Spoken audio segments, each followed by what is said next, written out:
Hey fellow geeks, this is the Crazy Englishman here, bringing you my final part for top 2 favorite Godzilla designs. And as you can see, yes, it is the 2014 Godzilla, also known as American Godzilla, also known as Legendary Goji and Legendary Godzilla.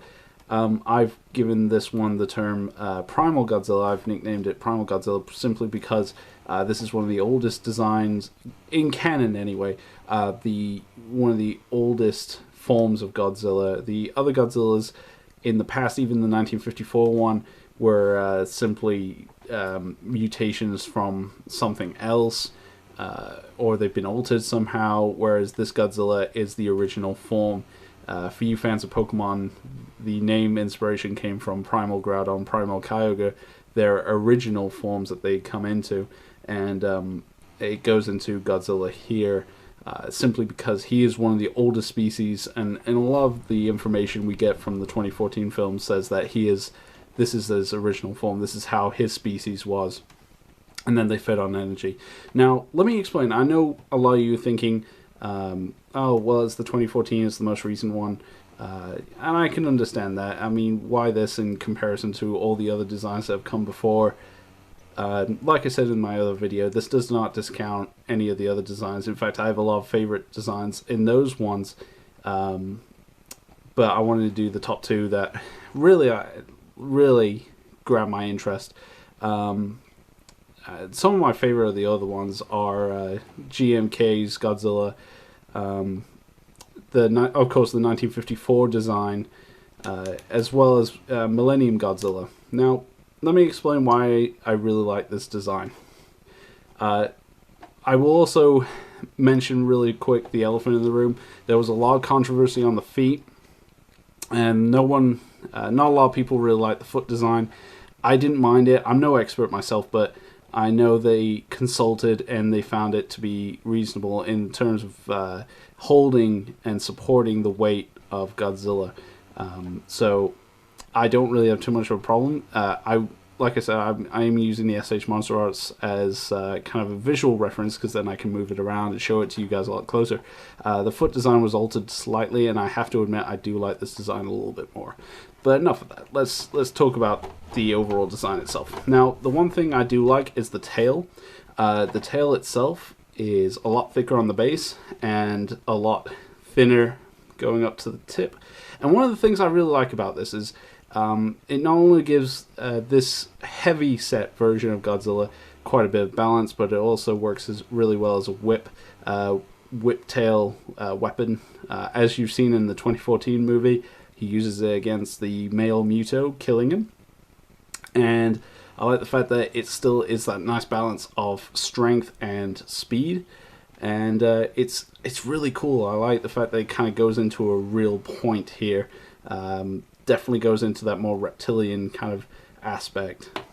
Now, one of the things that I love about Godzilla, and one of the designs of this character itself that I really love, is the dorsal fins, and I absolutely love the dorsal fins in Godzilla 2014.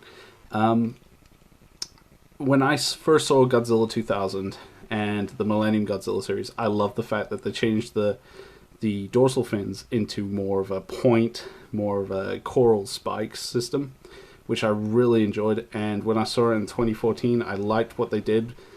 You can, if you look closely enough, you can actually see remnants of that kind of coral-looking design of the older series, like the Heisei era, that kind of points and then go into a bigger point. I like the fact that they've incorporated the old with the new into that design. And the other thing I really enjoy is the way it implements with the head. I'll show you this. It's very natural the way it starts to progress, getting smaller and then getting bigger.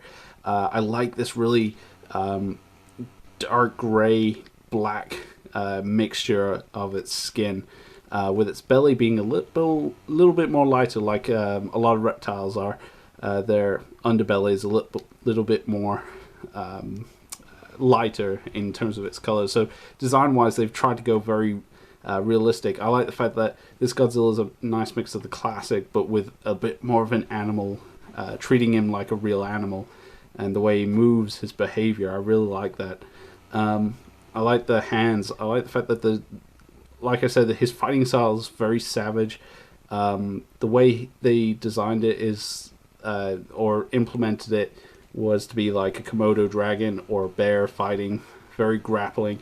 This Godzilla is what I akin to more of a savage fighting style, in comparison to, say, the Heisei era or the Showa series, where, especially the Heisei era, where it's more atomic based. And I say that because he relies a lot on his atomic breath in the older series than he does his physical attributes. And now that's not saying he hasn't used his physical attributes at all in the older series, but it's noticeable more that he uses the atomic breath. And I think that's why, because a lot of people love seeing that, and I do too. And I like the fact that this kind of stands apart a little bit, where he uses more of his physicality to his advantage.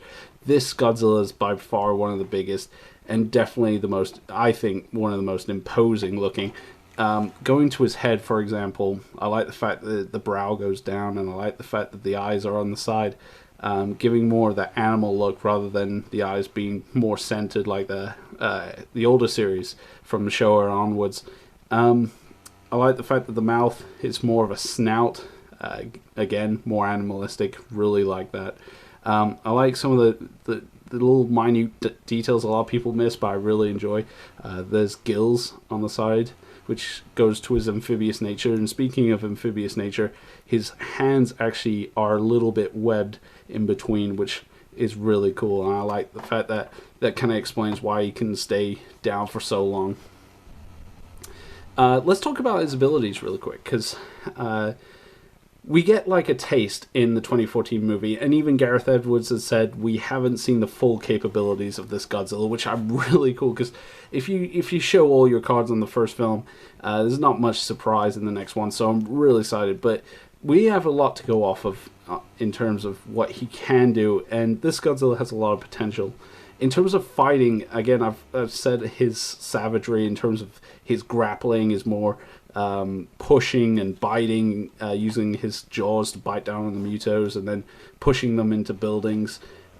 So I've talked about that, but let's talk about what everyone loves about Godzilla: the atomic breath. Now, there was a lot of speculation whether he'd have it or not, but then they confirmed that he would have the atomic breath, much to the relief of everyone, since the 1998 didn't have it. More of a wind attack coming out of his mouth. But no, they brought the atomic breath back, and it's kind of unique in comparison to the other incarnations. For example, in this version, instead of it being overlaid all at once, it actually appears in the cracks of the spines. And what we've seen is that it starts from the tail and then makes its way up. And I really like that. I like the fact that it shows kind of a charging state of the atomic breath, as that anticipation before it pulls his chest out and then he unleashes the atomic breath. So yeah, there's a lot to look forward to in the next films, seeing what this Godzilla design can do. Really excited. I'm interested to see what the Shin Goji will do from Godzilla Resurgence, so that should be interesting. So yeah, I hope you guys have enjoyed this this video and look into two of my favorite designs of Godzilla. What are your favorite designs of Godzilla? Let me know in the comments below, because I'm kind of curious to see what you guys say. If you don't know the names of the designs, don't worry, just let me know what film they're from. And until the next time, this is the Crazy Englishman, signing off.